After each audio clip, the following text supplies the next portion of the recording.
I've struggled with dysautonomia for over 12, 13 years.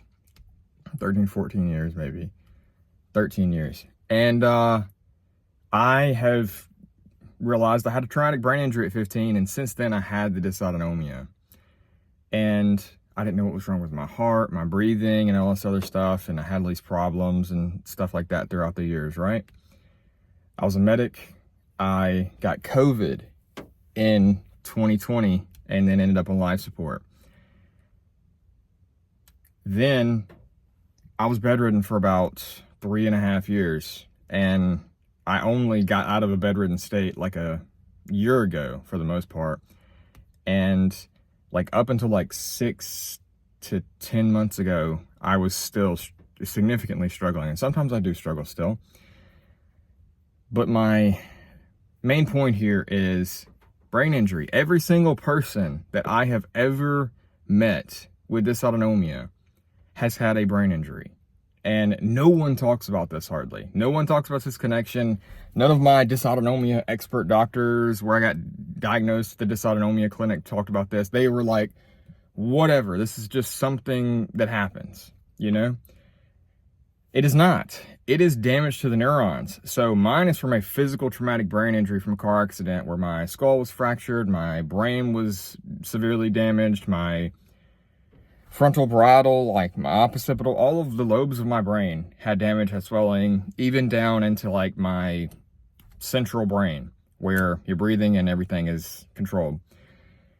Every single person that has dysautonomia has this. They have it. They may not have it they may not have it from something physical. They may have it from something autoimmune. They may have it from something else.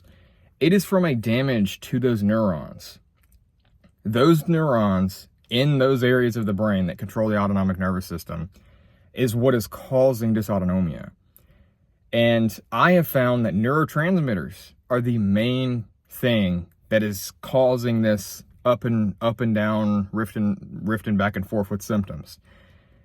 Dysautonomia, if you don't have enough dopamine, if you have too high of norepinephrine, epinephrine, your stress levels are too high, or if you eat something bad, you eat too many carbs and fats, this rises your insulin, rises your adrenaline, all this other stuff, and makes symptoms much worse. So if you have low dopamine, let's say you do something that extremely depletes dopamine, then you have too much norepinephrine and epinephrine, and you don't have the dopamine to balance out the norepinephrine and epinephrine.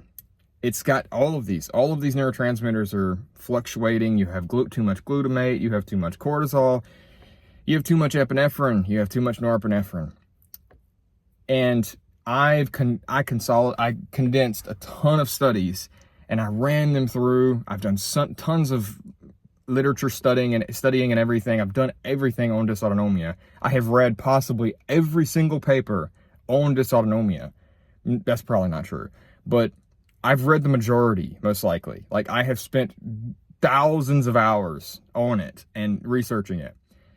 And I've led to this point. Even the fluid balance stuff, it is everything. It comes back down to this brain damage.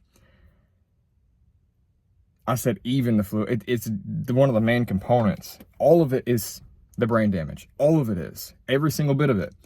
When you don't have enough dopamine, or your dopamine is less sensitive, you're going to deplete sodium and fluid. Dopamine controls 40 to 60% of the fluid balance in your body. Literally, if you don't have proper dopamine levels, you can lose a significant amount of sodium and fluid. It causes excretion in the body. That is one of the main things. Your neurons are damaged in dysautonomia. Something has happened to significantly damage neurons.